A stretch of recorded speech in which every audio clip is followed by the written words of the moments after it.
Hello, everyone. I'm Ann Oldenburg. I'm the Assistant Director of our undergraduate journalism program here. Welcome.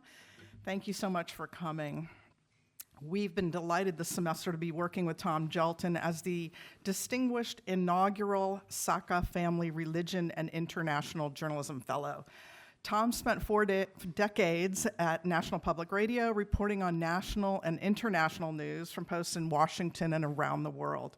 He spent his last 6 years at NPR as the religion and belief correspondent, reporting on such issues as the changing religious landscape in America, the role of religion in politics, and social and cultural conflict arising from religious differences.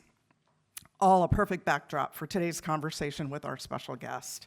Tom, thank you for all that you've done for the journalism program as this semester comes to a close. And thank you in advance for what promises to be an insightful and powerful conversation about Christianity's complicated but vital relationship to democracy with Jonathan Rauch. Did I get that right, Jonathan? All right. Tom, would you like to take it away?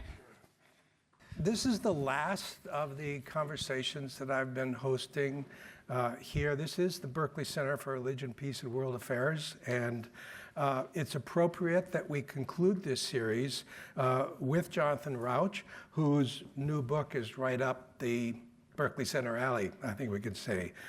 It's a wonderful book, really short, highly readable, very original, very insightful, and there are some books available out in the lobby. John has to run pretty quickly after this, but if you grab him on the way out, he might be willing to sign one or two. I've just volunteered you for that. Very happy to do it. John argues that with its support for certain moral values, Christianity performs functions on which our constitutional order depends. So to the extent Christianity has become unable or unwilling to perform those functions, its own crisis becomes a crisis for democracy. Thus the title, Cross Purposes, Christianity's Broken Bargain with Democracy. John's a senior fellow at the Brookings Institution, contributor at Atlantic Magazine, where I first came across him. He's a busy man these days, much in demand, lots of podcasts, lots of book talks. So, John, thanks for trekking across town to join us. I'm honored to be with you. I'm a fan. I'm a friend. Tom and I have known each other a long time, and neither can remember where and how. All I remember is that I was very impressed by you. So, John, I have to ask you, when did you turn in the manuscript for your book, if I can ask? Oh, man, do I even remember that?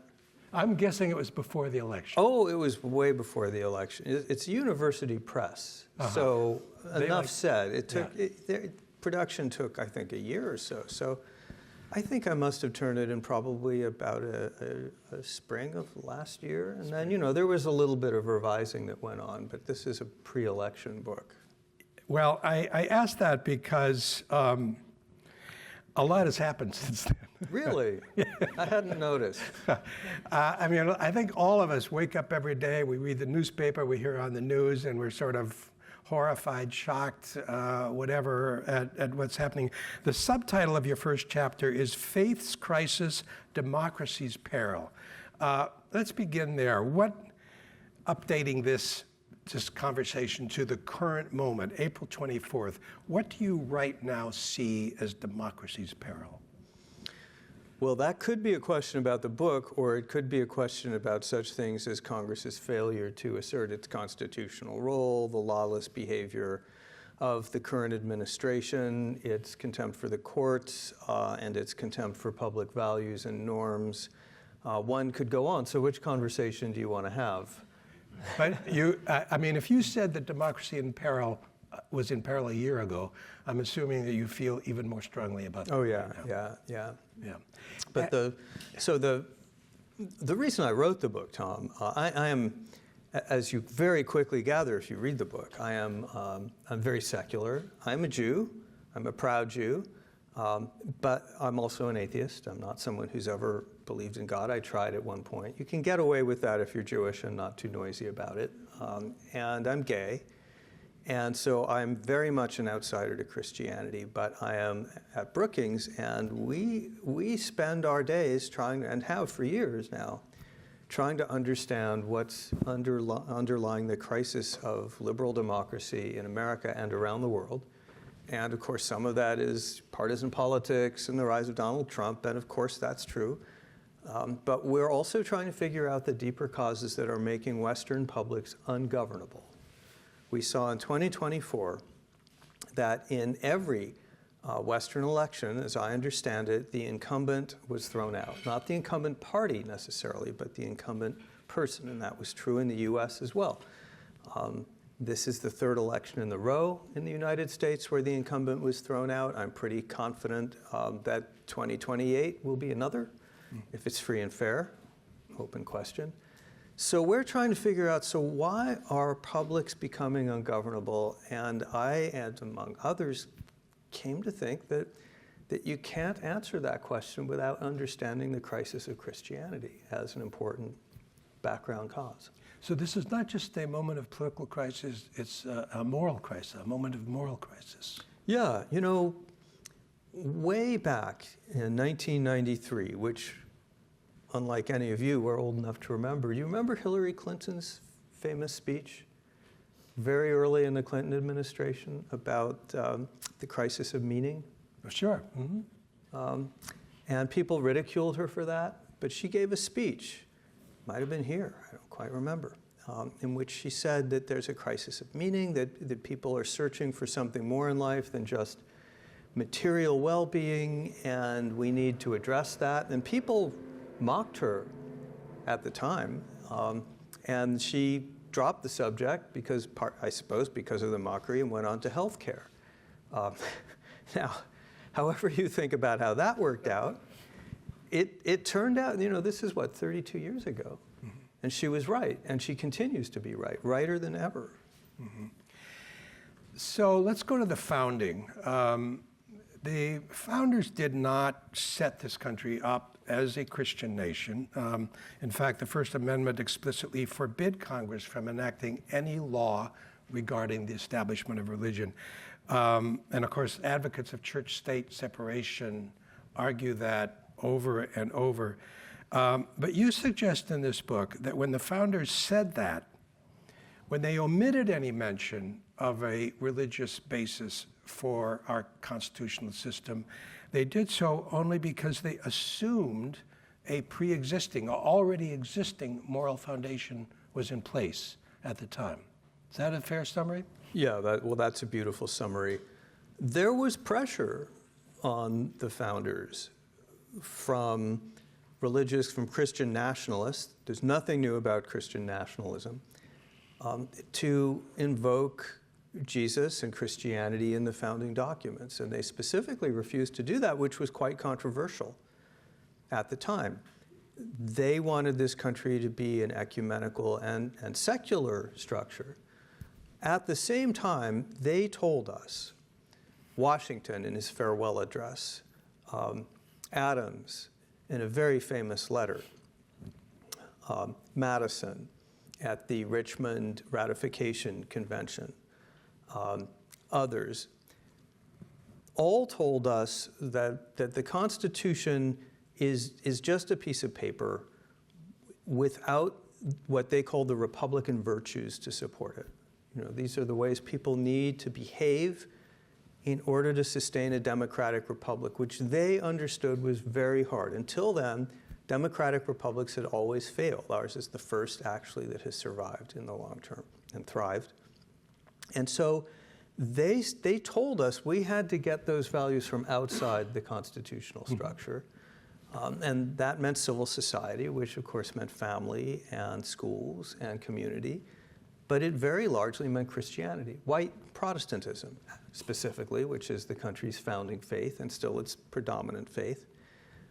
And they assumed, not quite assigned, but they assumed that those institutions would be out there in civil society teaching those core virtues, things like lawfulness and truthfulness, civility, respect for others, that a constitutional republic needs to have. I'm going to quote you. The American founders told everyone who would listen that the Republic could not endure without a virtuous citizenry. They warned the Constitution was necessary but not sufficient. Their assumption was their assumption that those virtues would be taught in a religious context by religious leaders through religious institutions? They differed on that. Adams specifically said yes. Mm-hmm. He famously said that without religion, I'm not good at quoting quotes, but you'll all know or find the quote. I see heads are actually nodding. Some of you can quote it to me. But yeah, Adams said that our system of government is not suited to people who are not religious. Washington says more or less the same thing. Jefferson does not say that. He's a deist. He's kind of squirrely on Christianity. We don't actually know what Madison's religious belief and practices was. He was quite private about that. But Madison tells us, without invoking Christianity or religion specifically, that all is lost without virtue in the citizenry. And what were, to the extent that Christian leaders, Christian institutions were inculcating those virtues, what is it that they were doing? What is it that they were teaching that is not being taught today? Well, so here maybe we can pull out the camera and go to what may be the big theme of the book, which is those central precepts of Christianity, which are also central precepts of our liberal democracy. Throughout this conversation, as all of you will appreciate, I use liberal not in the modern post-war sense of progressive, but in the classical sense of what the founders had in mind. So Christianity, according to theologians and pastors and others, this is what I'm about to say, I think, is not a controversial statement, although I see a clerical caller in the audience and may be corrected shortly. 3 pillars distinguish the message of Christianity. The first is don't be afraid, which is the most frequent injunction in the Christian Bible, and some people tell me also, by the way, the Jewish Bible. That people tell you that? I have not seen an official count, so I take people's word for it. But the idea here is that we are here in preparation for the next world, and we're here for the next world, not the next election in this world, and that God has a plan for us, and it's a good plan, and that as a result of that we should not live our lives hunkered down in constant fear and panic, even though the world is a scary place. A famous passage in the Bible, there's a storm at sea and the disciples begin to panic that the boat's going to sink, and they rush forward to Jesus, who's asleep in the boat, and they wake him and say, "Lord, save us." And he just responds, "Be calm." And that's, of course, a metaphor for our life in this stormy world. That translates into liberal democracy land as citizens in a liberal republic don't make good decisions if they're always afraid of losing the next election, that it's going to be an apocalyptic conflict, or that they need a strong man to protect them from this evil, scary world. You know, my kids are going to come back with the sex change. We got to vote for this demagogue. The founders were more worried about a demagogue than any other threat to the republic, and demagogues trade on fear. Okay, this takes a minute. I'm being indulgent. Please. Number 2, Christian precept. Imitate Jesus. Be like him. Jesus' ministry is radically egalitarian. This, I believe, was a breakthrough for the whole human species, whether you're Christian or not. The Jews had the precept that every person is made in the image of God. Jesus makes clear that the core of his ministry is we judge ourselves as a society and as individuals by how we treat the least of these, not the strong, not the powerful, but the oppressed, the sick, the marginalized, the poor, the weak. This is a new idea. It's still a radical idea. It translates over in liberal democracy land to everyone enjoys core rights. There are things that majorities simply cannot do to minorities, such as maybe grab them on the street and send them to a prison in El Salvador on made-up charges. just for a random example. And the core notion of liberalism is that all humans are born free and equal, or as the Declaration put it, created equal and endowed by their Creator with inalienable rights. Comes right out of Jesus. So liberalism depends on the Christ-like conduct of civic respect for every individual, and as Kant said, the greatest liberal ethicists never treat people as means to an end, to be manipulated. Always treat them as ends to themselves. It's right out of Jesus. Christian precept number 3, forgive each other. This is really hard because the people around us can be sinful and shameful, and yet we have done so much that ourselves that requires forgiveness, and that we are given the grace of forgiveness and must give it to others. This is the opposite, for example, of the value of retribution or vengeance. That belongs to God. That translates over into secular liberal world as sometimes you win an election. Your goal is not to dominate the country, crush the other side, salt the soil with the tears of their women and children. Your goal is to share the country in a peaceful and productive way, to show forbearance, toleration, pluralism. You cannot run this republic without those virtues. And they too come out of the Bible. So I promise to end this. I'm now ending this filibuster. The point is that those liberal values come over from Christianity into the world of the Constitution and our secular democracy. And if Christianity is disaligned with those values, if it's undermining them instead of instilling them, everything else about running this pluralistic, difficult, divided society gets much harder. So, John, here you are quoting the New Testament, talking about the 3 pillars of Christianity. You reminded us at the beginning that you are right, that you wrote this book as not only a Jew, but an atheist. Tell us a little bit about is it fair to say you've become a fan of Christianity? Tell us a little bit about I've become a fan faith. of Jesus Christ, which is not, unfortunately, quite the same thing. At least not at present. And I guess we'll get on to the Church of Fear and what's actually happened in the church. So my journey, I'll try to make this much shorter. I'm sorry, guys. But I grew up with a Everyone seems enthralled by what you're saying. All right, well, I grew up in Phoenix, Arizona, born in 1960. I know I only look 20, but in 2 days I will be Medicare eligible. I grew up, someone shouted yay. From a very early age, grade school, I understood I was different because I was Jewish in a Christian world, and I knew that I had trouble believing in God from when I was young, even though despite my Judaism. And I also knew I had this irrepressible, very strong, totally mysterious attraction to boys and men.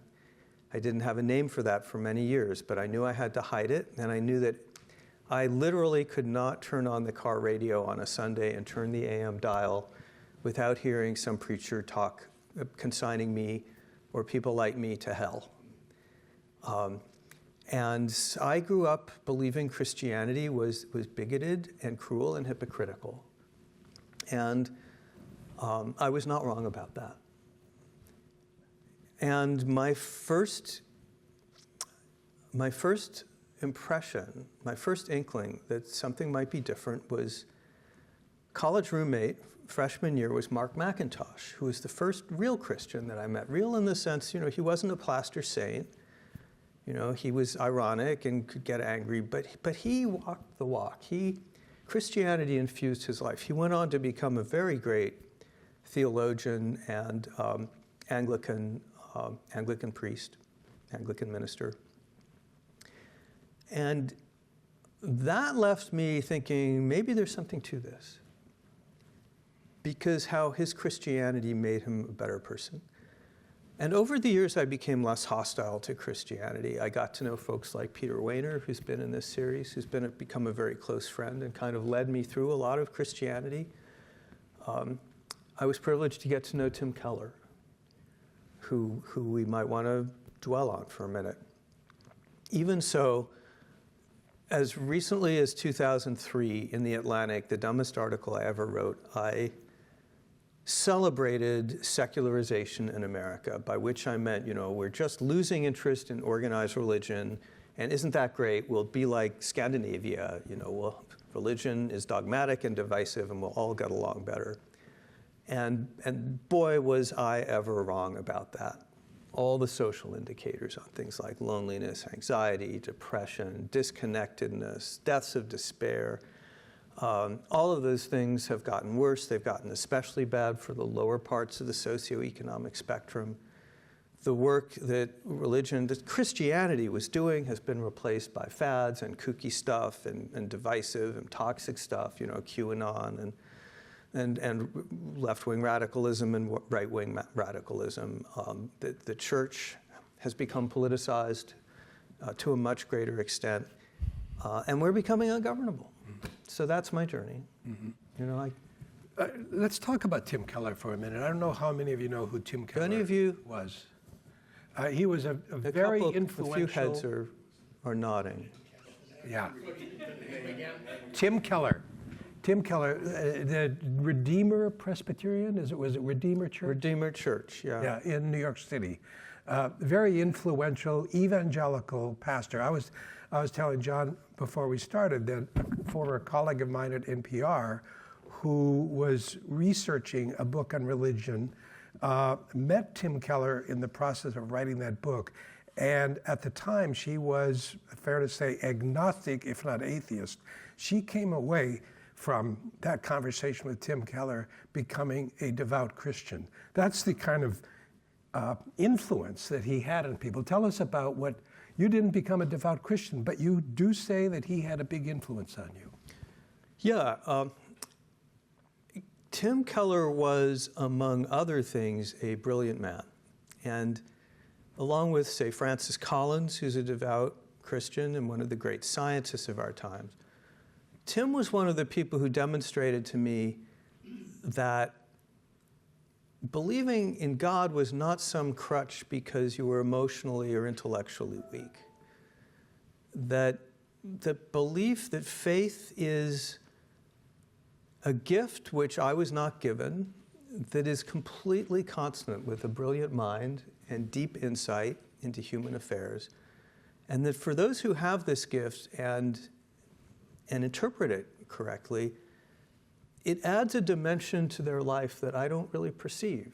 It's a little like, I liken it to kind of being colorblind at one point. Or another way to think about it is I'm not a parent, and I'm fine with that. But it does mean I've missed a dimension of human life. And Tim was one of those people who, I tell people it's like, so I don't really understand what it's like to go around every day with Tim's belief that there is a God and all that goes with it, and that creates a structure and purpose around his life. But I tell people it's like, talking to him was like if you've ever been dozing on a train and you snap awake and you see something go by in the window. Maybe it's a sign or a structure, and it registers, but then it's gone. You follow it, but it's gone around the corner. So you got a glimpse of it, and I feel like Tim gave me that. John, do you think you'd be happier if you believed in God? I'm pretty happy. I'm blessed with a high emotional set point. I think I'd be different if I believed in God. People have, as a result of this book, like yesterday, I got another email from someone saying that they were praying for me to come to Jesus because it's so obvious my heart wants that. My heart is very Jewish. I do not intend to change that. Judaism chose me. I didn't choose it. It's the faith of my fathers. It goes back 3,000 years. So I won't become a Christian. Did Tim Keller encourage you to at any point? Did he try to convert you? No. All the Christians that have had influence on me are never the ones that tried to proselytize me. They're the people who showed. People like Mark, Tim Keller, Pete, who we've talked about. I've made pastor friends over the years. And they show, they don't say. And that's, I think, a lot of what's gone wrong with the church. This book's very critical of the church. I'm an outsider. I have some chutzpah to criticize the church for not being Christian enough. But despite what it says, a lot of the way it's behaving is not Christ-like. Tell us about, when did you first start reading the New Testament, and what did you take from that? Well, some of it in college, but it's a good question. People don't ask that often. When I was in my 20s, I went out and got Richmond Lattimore's secular translation of the four Gospels and the Acts of the Apostles. Has anyone read that? Does anyone know of Richmond Lattimore? He's a great classicist translator. Yeah, heads are nodding. One of the great translators of the Iliad.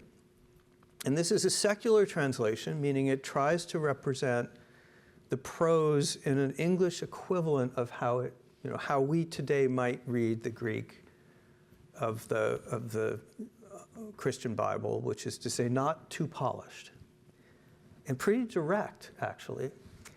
And I was kind of stunned at the figure of Jesus, because he was so much more radical than the figure, gentle Jesus, meek and mild, that I thought I knew from, picked up from the Christian world around me as a kid.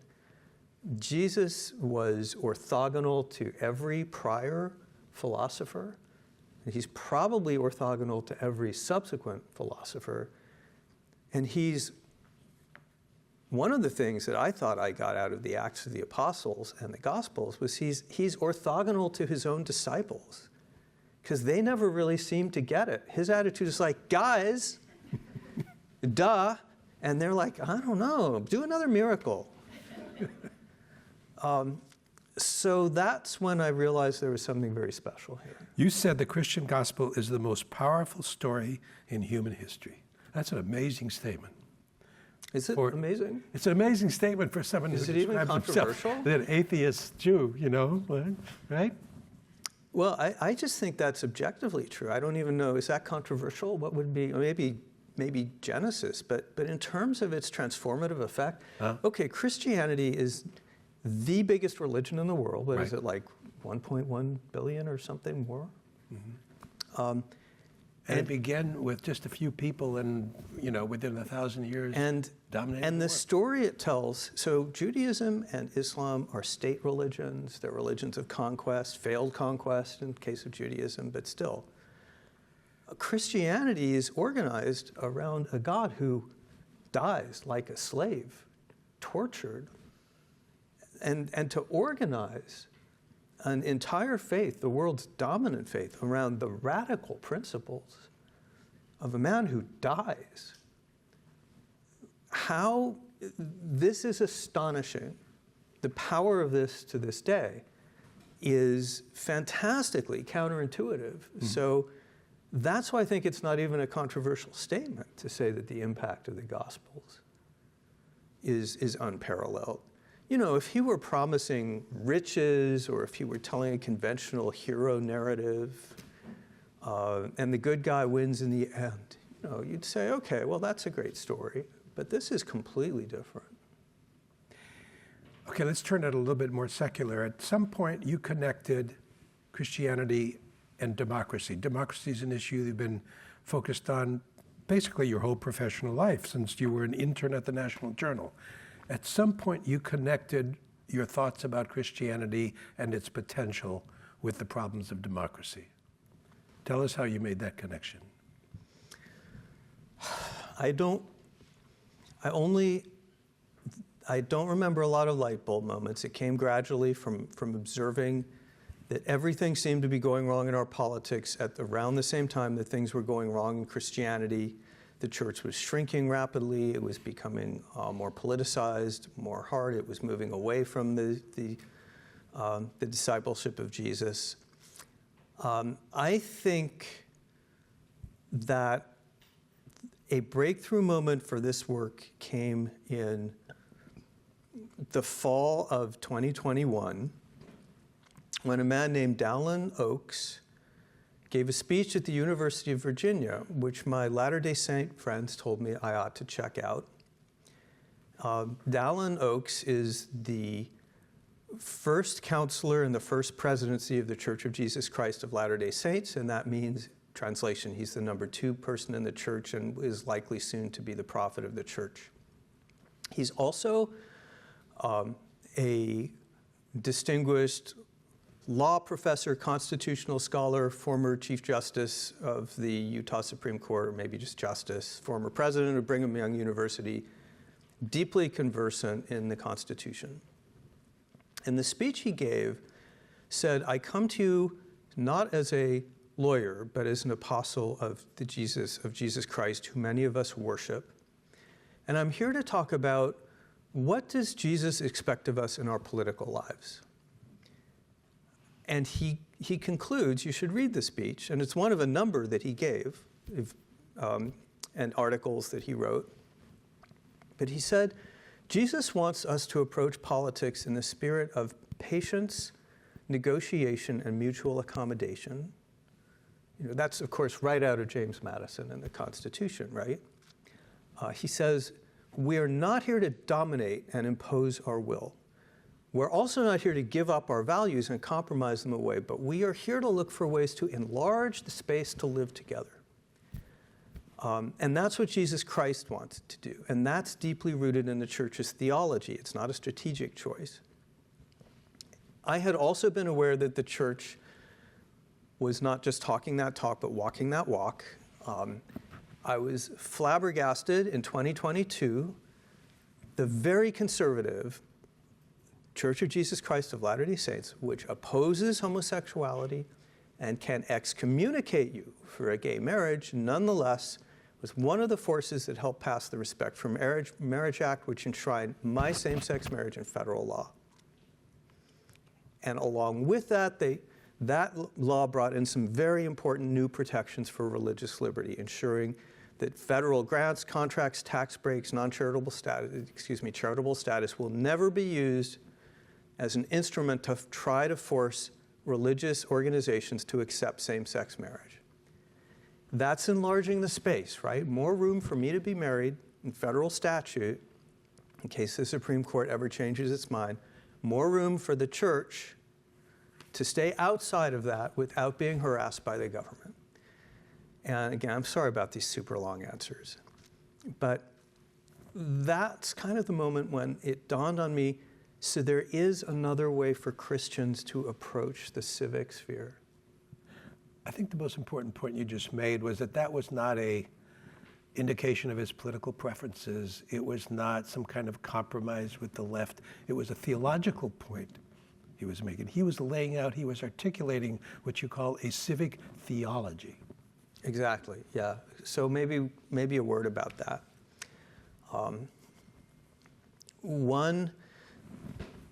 So I'll give you a bumper sticker tour of a couple concepts that lead to civic theology. We talked about how the founders were relying on religion, specifically Christianity, to inculcate Republican virtues. And that, in effect, means, at least indirectly, teaching a civic theology which is answering the question, how does Jesus Christ want us to behave in the public realm? Not just friends, family, church, community. Not just, are you there, for the neighbor when the hurricane hits? But how do you behave on social media and in public life, and especially in politics? The church has not developed a teaching on that in modern America. The Black church has. That's Dr. King. I should say Reverend King. But white evangelicalism has taken the attitude, well, basically, we're just going to be Republicans. And it's aligned itself, as aligned as it possibly could be, 83%, with partisan Republican politics.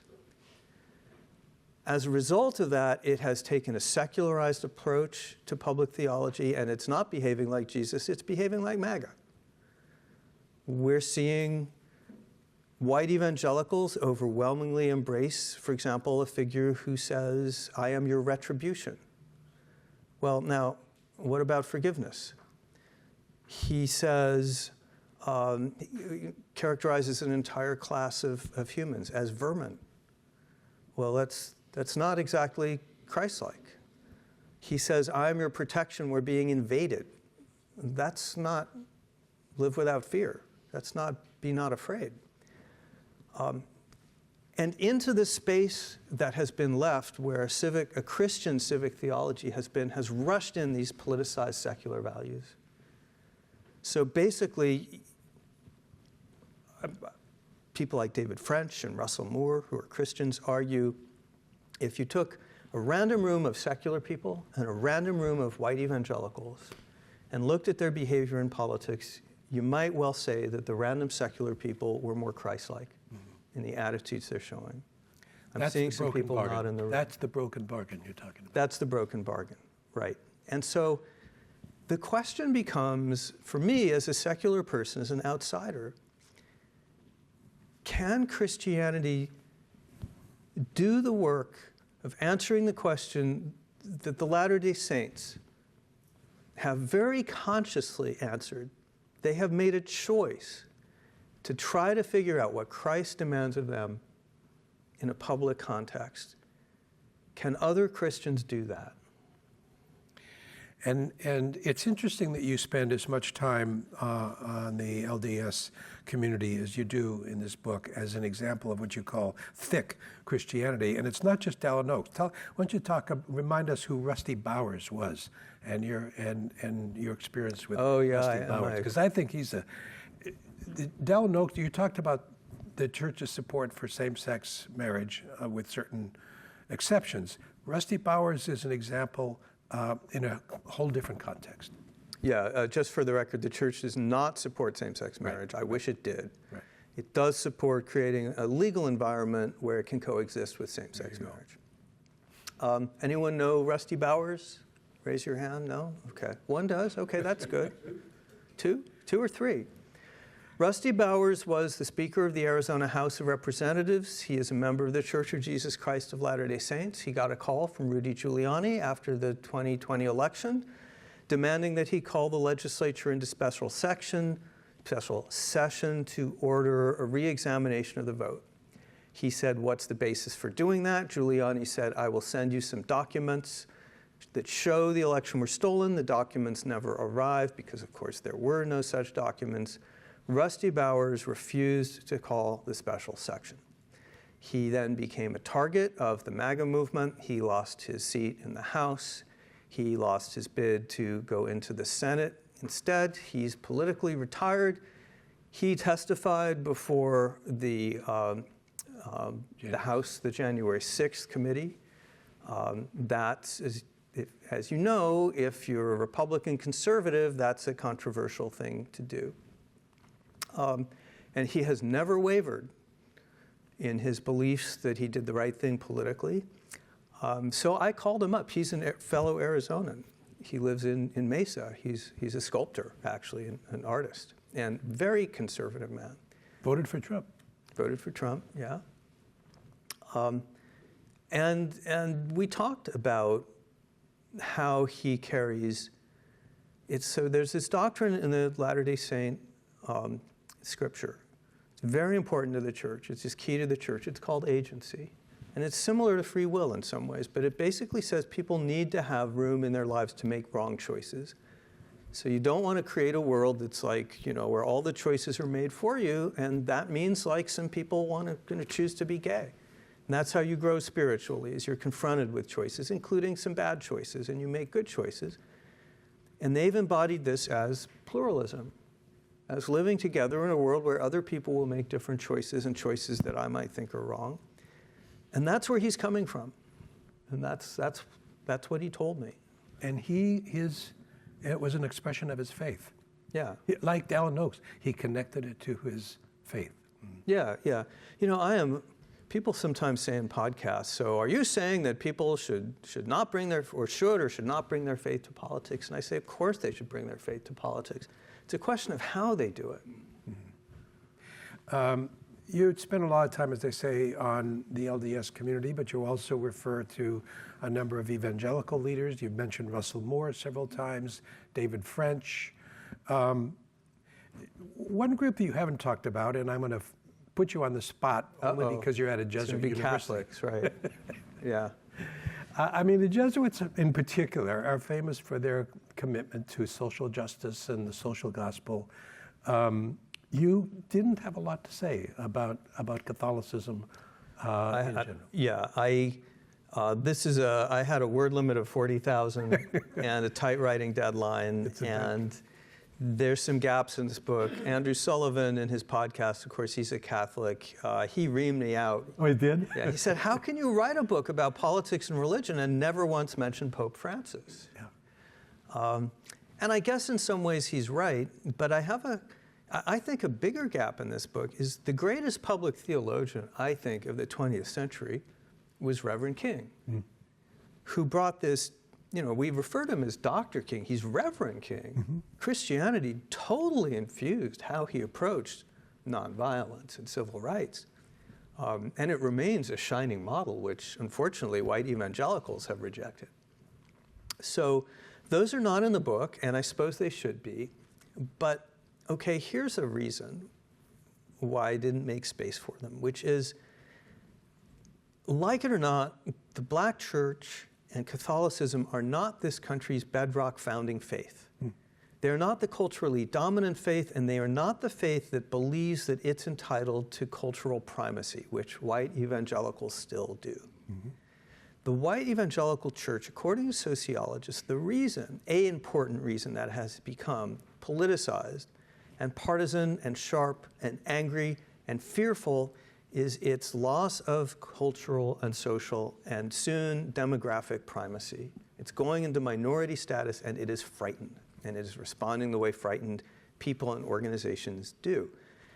And the white evangelical church, because of its fierce commitment now to MAGA and the values behind MAGA, I think is the center of the crisis in the split between liberal democracy and Christianity. I don't see Catholicism as an important factor in that. Obviously the bishops get in tussles with Joe Biden about abortion and whatever.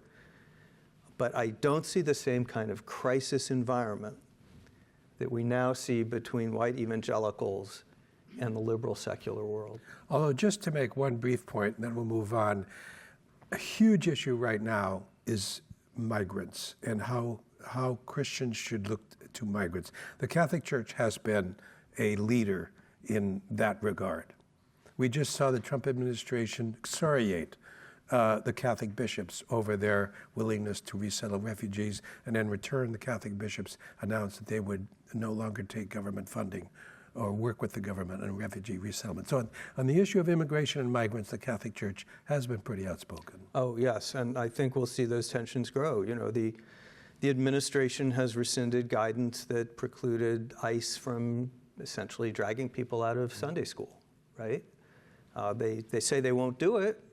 Do we believe them? Yeah. Another group we should talk a little bit about, and you do write about them sort of under the rubric of thin Christianity, are mainline Protestants, a group that has been in even more decline than other religious groups. We sometimes hear about the so-called religious left, which personally I've never been all that impressed by. It seems like MoveOn.org with a few Bible verses thrown in. You don't seem to see mainline Protestantism as playing much of a leadership role. Well, does anyone? Do you? I know.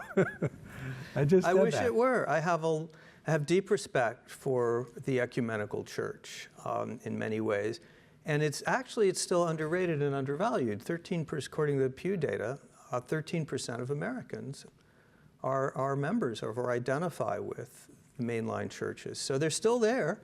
And by the way, according to Pew's data, guess what percentage of people identify, these are now white Americans, sorry, these are white Americans, what percentage identify as evangelicals? Also 13%. If you wanted to shrink your church, drive people away with a stick, you could not do a better job than what white evangelicals have been doing for the last 20 years. People are fleeing that church. They're becoming nuns, N-O-N-E-S, or they're becoming non-denominational, because if you want to do politics, you don't have to give up a Sunday morning for that. But the mainline church, I didn't do a deep dive on the mainline church because, again, it's not the source of today's crisis in governance. But the story sociologists tell is that it lost its cultural and theological distinctiveness. It lost its anchor in Scripture. Christianity is a countercultural faith. That's its great strength. It's at its best when it's at its most countercultural. Instead, the white mainline churches became generally involved in left-of-center politics. The clergy became quite left-of-center. It became about good works rather than faith, and it lost its distinctiveness, blended into the population to the point where just 3 weeks ago I was talking to a retired Presbyterian minister, mainline church guy, and he said it reached the point where in the church groups you would not hear talk about God at all. And so as the church loses its countercultural quality, people drift away. I want to talk a little bit about what sort of diagnose, a little deeper dive on diagnosing what's happening. Have you seen the movie Conclave? Did you see the movie No. Conclave by any chance? Well, we're about to have a conclave, and for those of you who have seen it, recall that there is a progressive cardinal played by Stanley Tucci who gives a homily, and in which he says, to me, the greatest moral sin is certainty. Certainty is, if I'm quoting him, kind of paraphrasing him, certainty is the great enemy of unity. Certainty is the great enemy of tolerance. And that was a line when I watched that movie, and I think it comes from Robert Harris's book, that really caught my attention. And you write a little bit about this. You quote, who was it? Micklethwaite and Wooldridge in their book, God is Back. Faith provides certainty in a world where secular certainties are constantly being undermined. People everywhere, but particularly in the developing world, are reacting to the hurricane of capitalism by taking cover under the canopy of religion. I'm wondering if you can connect that sin of certainty, as the cardinal said, with what has happened with evangelical Christians. You know, did they fall victim to the first pillar? They, instead of not being afraid, they became afraid, and as a result, they retreated into this kind of this refuge of certainty, finding shelter under the canopy of the certainty of their faith. Is that? What an interesting question. So, I don't know the answer to that, Tom, because the Christians who I came to know best and respect best, people of deep faith, always tell me that faith cannot be separated from doubt. Mm-hmm. And that someone who approaches Christianity with a dogmatic attitude of never doubting is not really faithful. And I've never completely understood what they mean by that, but they all say it. I'm guessing there are people in the audience who understand very well what they mean, that doubt and faith go together.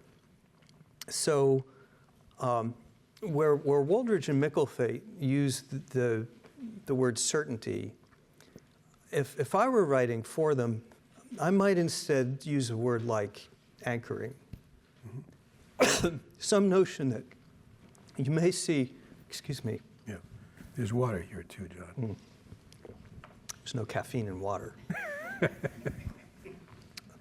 It may be, as Paul says, that we see through the glass darkly, and we can't be too sure of ourselves, that there are certain scriptural anchors, and one of those is the life, death, and resurrection of Jesus, and another of these core values. So maybe substitute a word like anchor or foundation for certainty. Whether it's out of a feeling of certitude and overconfidence epistemically, or whether it's just out of political fear or a desire for political dominion that's driving white evangelicals to embrace the very un-Christ-like figures and values and behaviors that we're seeing, I don't really know. but a sense of sort of respect for doubt. The sentiment, the feeling of doubt is something that's very important if you are going to be open to compromise, for example, because it suggests that maybe you're not right about everything. The word humility comes to mind here. Sure does. Mm-hmm. Yeah, well, that's what's so challenging about our Madisonian Constitution. On the one hand, it encourages people to have strong beliefs in a pluralistic society. Madison tells us that the answer is not to become one big mush. He understands we're going to form factions, and they're going to believe different things very strongly. And he says the answer is to have a big republic with lots of factions, and then through the Constitution, you force them to reach compromise. Madison's genius, I think he's the greatest political genius ever, including Aristotle. Madison's genius is to understand compromise is not about giving up on your core values or walking into a room and splitting everything in two so everyone walks out unhappy. It's that when you take people with these strong views and different viewpoints and different kinds of information and different kinds of clienteles from different regions and so on, and you force them to compromise, you get creative negotiations. You get new, fresh ideas that are brought in the course of trying to figure out these complicated issues. Like, okay, well, who can we talk to make this happen? Or maybe there's a whole other approach. Madison understands that compromise is not splitting babies. It is a powerfully creative, dynamic concept that can drive a country both to create consensus and to create constructive change. So that's what we're talking about here, but it's a tension, right? Because you want people to go in and feel strongly and fight for what they believe. But you also want to put them in a position where they know that they might be wrong, and at the end of the day, if you don't get everything you wanted, you live for another day. And that's hard to do. That's really hard to do. As you notice, people were nodding throughout your remarks, so I'm sure that there are questions out there. But before we get to the questions, I want to go back to another faith tradition that you don't write about very much, which is Judaism. And you went to Hebrew school as a kid. You are grounded in Judaism. You're not religious, but I'm not Jewish, but I was a religion correspondent, and I have learned a few things. And one is that it seems to me that Judaism is more embracing of people who are skeptical and doubters than Christianity, as a rule, is. I'm wondering how you sort of see Judaism as supporting the kinds of compromises and thinking that are so essential to democracy. Oh, hugely, though there's none of that in this book except to the extent that I'm in it. But, two Jews, three opinions, right? The Talmud is the very first hypertext, because Talmud is it's a text. It comes from the first few centuries of the Common Era. It interprets the Torah, the Scripture, and it's the writings of different rabbis and different viewpoints, which are all in the margins, and they're all there. They disagree with each other, and they're all in there. There's no triumph of one or the other and one view, and all the others get erased. So, yeah, Judaism is very much a tradition of constant argument, re-examination. The canon in Judaism is not open, meaning, the Bible's what it is. We're not adding any more to it. But the interpretation of the Bible remains very much open. Judaism is an ongoing community discussion of all of these issues. And of course, in that way, Judaism is founder of liberalism. In another way, too, of course, which is Judaism brings us the concept of one God in whose image we're all made. Mm-hmm. Great. I want to make sure that people have a chance to sort of corner John afterwards, because he does have to leave. So I'm probably going to wrap this up a little earlier than I otherwise might. But in the meantime, I'm guessing, and I see some microphones circling around. Anybody who has any question for John or comment, this is your opportunity.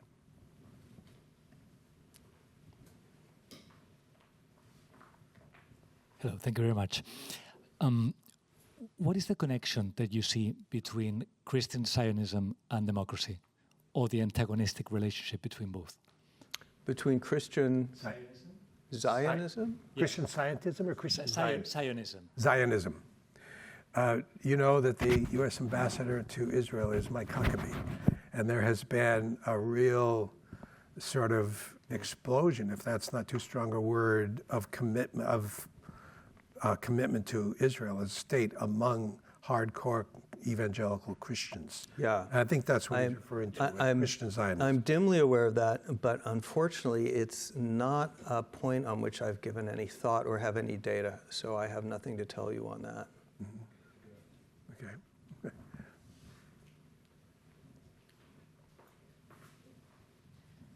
I've been reading lately about the fact that men are becoming a lot more conservative, going back to church, and women are leaving the church and becoming a little bit more progressive. Do you have any opinions as to why that's happening? And is this part of the sense of loss and fear? It might be. Again, that's not a phenomenon on which I'm deeply well informed, but it's also, I think, a fairly new phenomenon. So historically, women have been more church-going than men. We do seem, especially in younger generations, to see that start to flip. I don't really think people know why that is.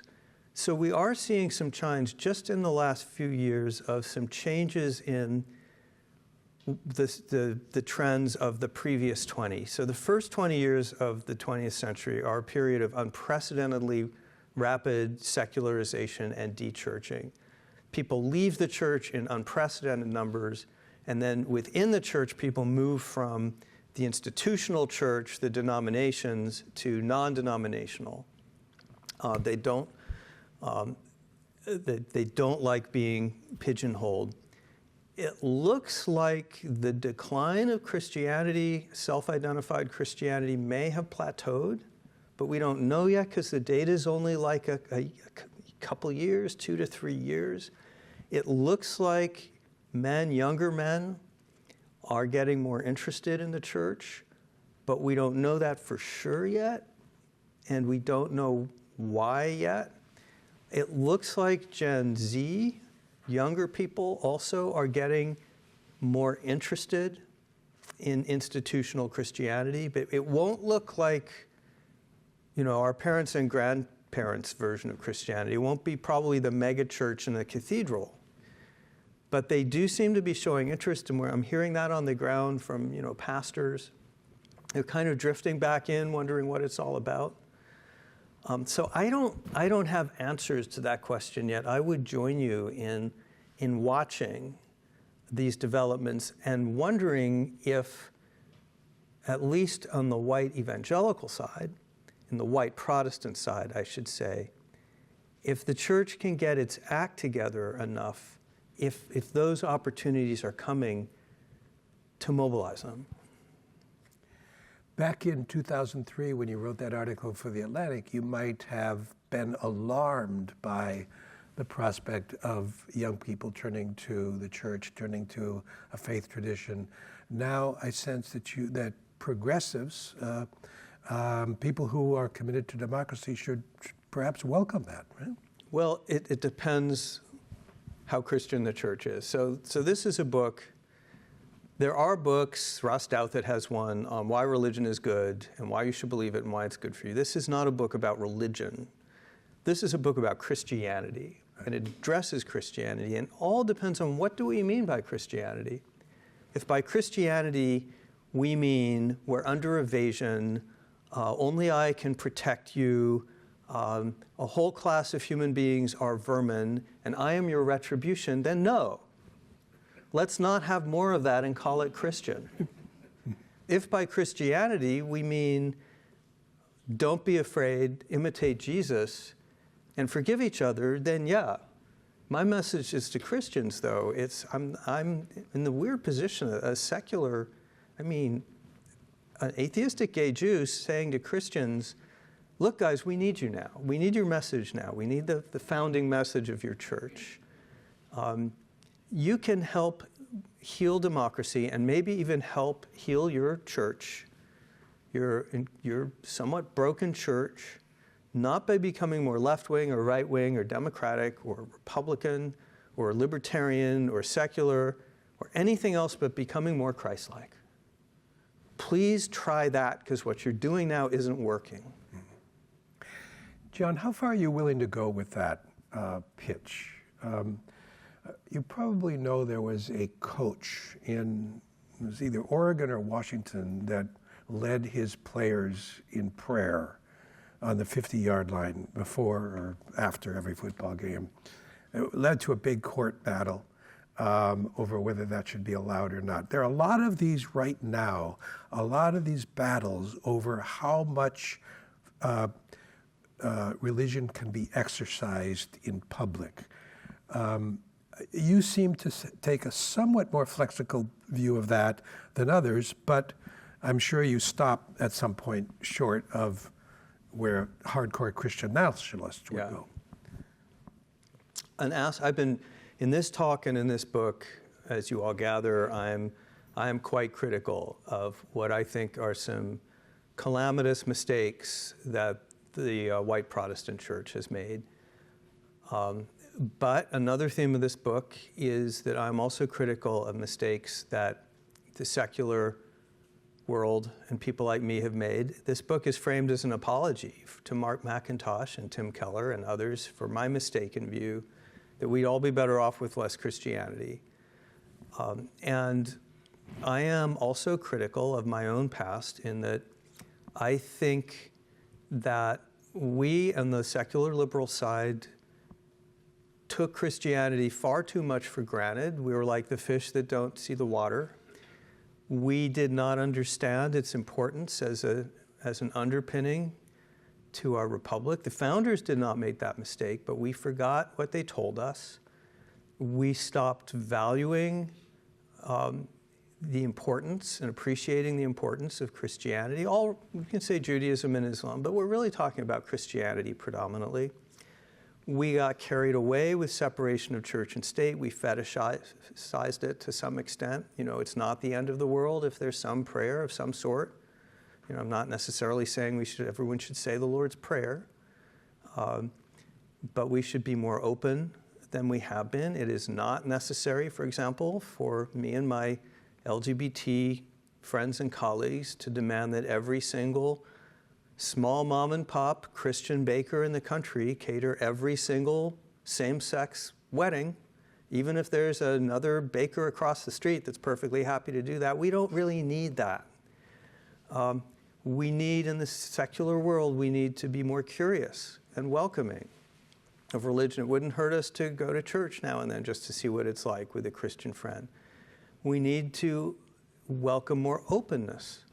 A lot of people, when they found out I was doing this work, I'd be approached by Christians who'd say, you know, in my workplace, I'm a person of faith. These including my workplace, who I hadn't realized were people of faith, and say, but I kind of keep it on the down low, you know, because it's kind of seen as weird to talk about your faith in the workplace, to bring that in.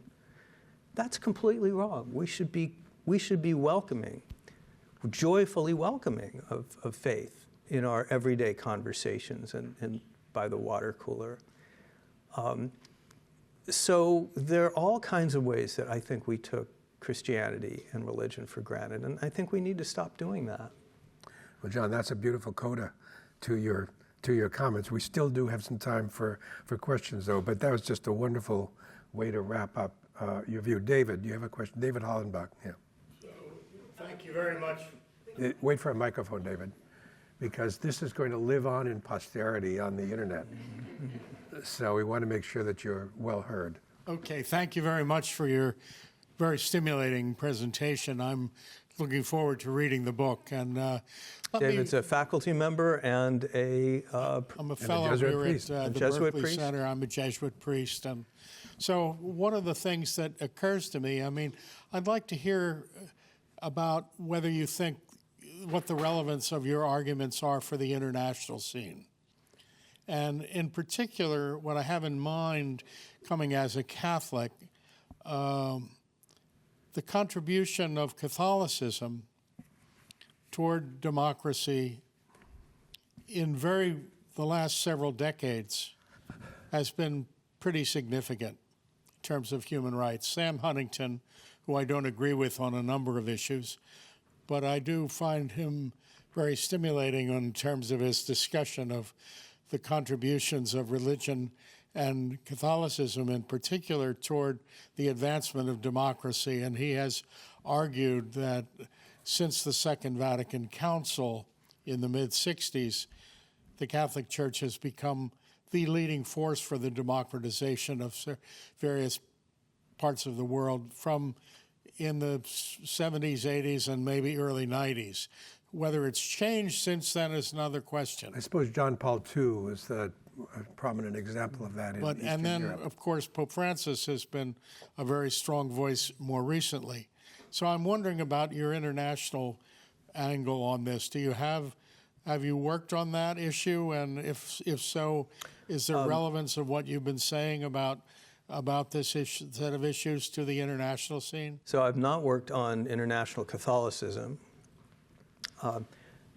The question, the aspect of international which often comes up is, so we've got all these secular countries in Europe. They're more secular than the U.S. Christianity plays a smaller role, yet they've done better in some ways. They're thriving societies. So am I wrong about the importance of Christianity in America? And to that I say a few things. One is that the metaphor I use is that Christianity is a load-bearing wall in our democracy, and it's had much more of a load to bear because we're an immigrant country, we're a very diverse and pluralistic country, and we need creeds and cultural norms to bring us together, and Christianity has provided that in a way that historically it has not had to do in Norway, much more small and homogeneous country. But a second thing to say is that we are seeing the same trends toward ungovernability and authoritarian populism, illiberalism, and a constantly unhappy population now in Europe, across Europe, that we're seeing here. And it may be that as Europe has faced more economic pressures due to stagnation, more migration pressures, which all countries now are feeling, that the decline of Christianity in Europe is now being felt. Because those other pressures, there's more load on the load-bearing wall. I'm not European, so I don't know. But I think it may be that what we're seeing with the crisis of Christianity and its absence, its relatively low ability to help shape morals and values in a pro-democratic direction, that we're now seeing the fallout from that across the West.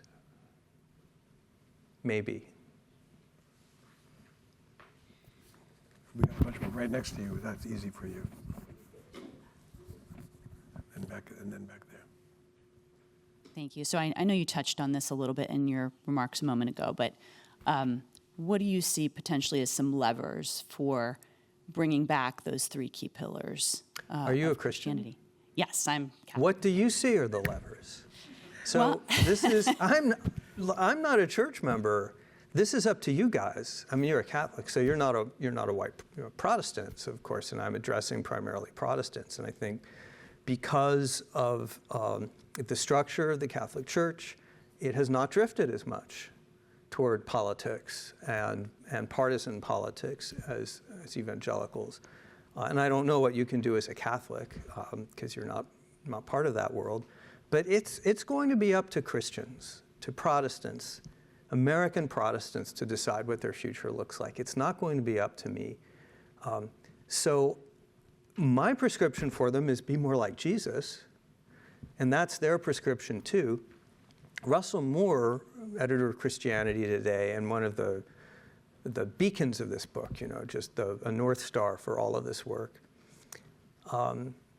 says that if change comes, if the church gets away from what he calls the church of depravity, that's the church that idolizes certain political figures and causes, it's not going to be a big sort of millennial battle between the MAGA church or the anti-MAGA church and one side triumphs. It's going to be the way Christianity always revives itself when it gets in trouble, he says, at least Protestantism, which is from the grassroots, from the bottom up. It's going to be Pastors, especially new generation of pastors hate the politicization of the church, and they are fleeing. A lot of them are quitting or desiring to quit because of it. So it's going to be pastors who want to be there for Jesus, not politics. It's going to be people coming back to a more Christ-like message, maybe newcomers, maybe younger people, church plantings, the small groups. He says it's going to be happening at that level.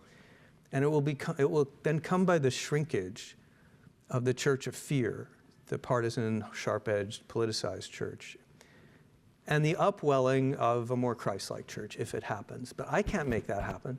When I ask Christian audiences, I don't know, we could do it here. So can we do a little poll of the room? All right. Will you all indulge me? I've done this a couple other places. Let's see if you guys, what happens here. So I want you to raise your hand.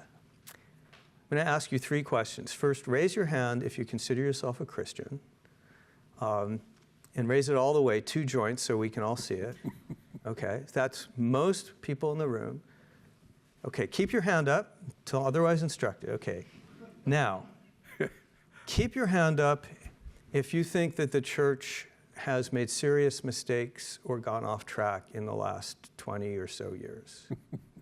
Okay, everyone still has their hand up, so most people in this room think the church has gone off track. Okay, now keep your hand up if you think that at least in your world there is hope to bring the church back onto a truer, more Christ-like path. Only 1 hand went down. So that's the exact same result that I've gotten everywhere else I've asked. When I ask Christians if they think the church is off track, they say yes. And then when I ask them, do they think the church can come back to a more Christ-like path, they also say yes. So the question for all of you, I mean, you're the Christians in the room. The question for all of you is, can you find ways in your churches, in your communities, if you're evangelical, in your Bible study, your small groups, can you find ways to do that? The back row. And then Kind of in that vein, I'm wondering what your thinking is about the more spiritual approach to Christianity, I think, that's kind of spreading now, and particularly the Gnostic Gospels and the influence that might have on the development of Christian thought of the next generation or so. Yeah, Are you referring especially to like Elaine Pagel's book? Yeah. Oh, I mean, she's the scholar saint of describing these. Yeah. I mean, and particularly the Gospel of Judas is so out there. But some of the more grounded ones, like the Gospel of Thomas, which I've subtitled Jesus as Zen Master, they're pretty influential. I mean, in the circles I walk in. These are the Gospels that didn't make the canon. Yeah, I have no opinion on that, but I'm going to reinterpret that question as being about the rise of non-institutional forms of Christianity, especially Pentecostalism, very heavy emphasis on personal testimony, on direct spiritual contact, much less emphasis on the structures and institutions of church life. That's a challenge, right? Because you don't get the accountability that comes with pastors or priests who are accountable to other authorities. You don't get the same kinds of seminary training that can create a sense of groundedness in tradition and Scripture. The increase in those non-institutional churches are, in fact, a challenge in that respect. And I don't think we know where that heads yet. Pentecostalism is on the rise, even as the Southern Baptists are, they're like, what, losing 1 million a year or something? Pentecostalists are going up. And those are, by the way, the people around Trump are from that tradition primarily, not from the institutional side of the evangelical church. Here in the front row, and I think we have to wrap it up.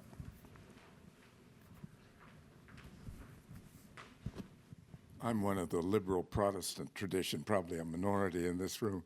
I've just Which finished a Presbyterian, and Thank share you. all of your sentiments about what's happened to that, and it's kind of growing irrelevance to the public sphere. That's been a great concern of mine for some time.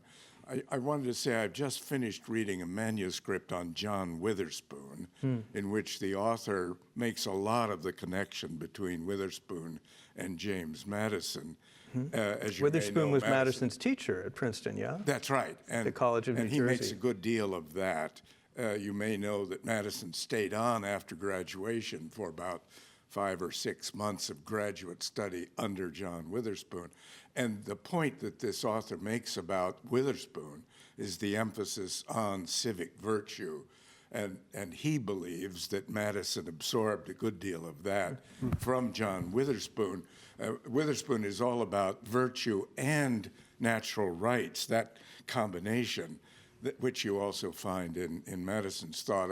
It seems to me that would lend support to the idea that Madison comes out of a culture in which that civic virtue feature was enormously important. I just... Well, I'll take that as a comment and as a book recommendation.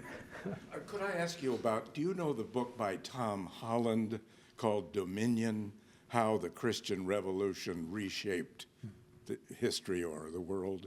I do know that book. I have not read that book. I have heard him talk about it on many occasions. He is also an atheist, but makes many of the similar points that you make.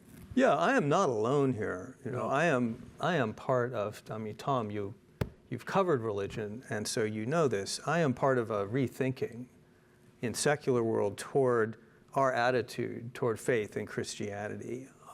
You know, 20 years ago, we were having the new atheists who were expressing contempt for religion generally, for Christianity in particular, and I have not changed. I'm still not a believer in God. I'm still who I was, and you know, so is Sam Harris. But you are seeing people who have realized that, you know, we kind of blew it. In terms of our relationship and our understanding of the role and importance of faith. I think a lot of people are rethinking that, and I'm just one part of that. I'm trying in this book to give some structure to that rethinking and say, okay, so what is it specifically about the teachings of Christianity specifically that we need for our liberal democracy? I'm not willing to just say we need more people to be Christian, whatever they mean by that. So I'm trying to reach under the hood and look at the theology of the church and the teaching of the church and the specifics of Madison and Witherspoon and say, let's locate our precious heritage there. It's a highly readable book. John says just 40,000 words. You can read it in a day or two. There are copies out in the lobby for sale. John, thank you so much. It's been great. Thank you.